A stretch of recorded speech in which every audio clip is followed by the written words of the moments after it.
వేతనం 22,000 రూపాయలు.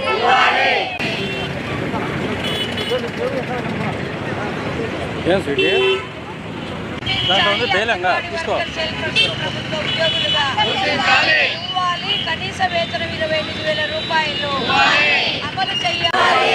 ఇవ్వాలి.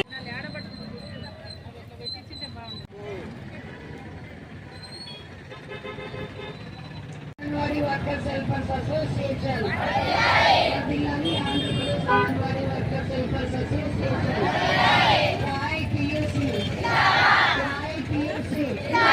పరిష్కరించాలి. అంగన్వాడీ రూపాయలు ఇవ్వాలి. కనీస వేతనం 20 మినీ వర్కర్స్ ను ప్రభుత్వ ఉద్యోగులుగా గుర్తించాలి, చెల్లించాలి, అమలు చేయాలి. 1972 యాక్ట్ ప్రకారం గ్రాడ్యుయేటీని అంగన్వాడీ టీచర్లు విధుల్లో చనిపోయిన వారి ఇంటిలో ఒకరికి ఉద్యోగాన్ని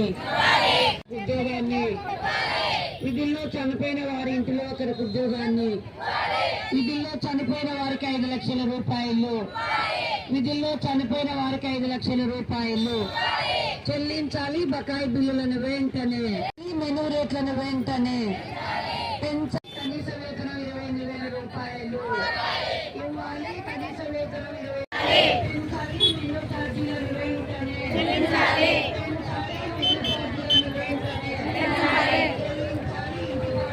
6,000 రూపాయలు ఇవ్వాలి. రూరల్ అంగన్వాడీ సెంటర్ అద్దెలను వెంటనే పెంచాలి. అంగన్వాడీ సెంటర్ల అద్దెలను వెంటనే పెంచాలి. అంగన్వాడీ సెంటర్ల అద్దెలు ఇవ్వాలి. సంక్షేమ పథకాలు అమలు చేయాలి. అంగన్వాడీ బకాయి బిల్లులు వెంటనే చెల్లించాలి. బకాయి బిల్లులు వెంటనే చెల్లించాలి. బకాయి బిల్లులు వెంటనే పెంచాలి. మెనూ ఛార్జీలు రేషన్ షాపుల నుండి డైరెక్ట్ గా అంగన్వాడీ కేంద్రాలకు anganwadi S Manjula, anganwadi worker and helper association జిల్లా ప్రధాన కార్యదర్శి. ఈరోజు కడప జిల్లాలో ఉన్నటువంటి అంగన్వాడీల సమస్యలపైన కలెక్టర్ ఆఫీస్ ముందు ధర్నా చేయాలని చెప్పేసి జిల్లా సమితి నిర్ణయించింది.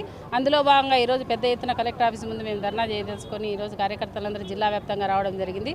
ఈరోజు రాజకీయ వేధింపులు విపరీతంగా అంగన్వాడీ కార్యకర్తల మీద ఉన్నాయి.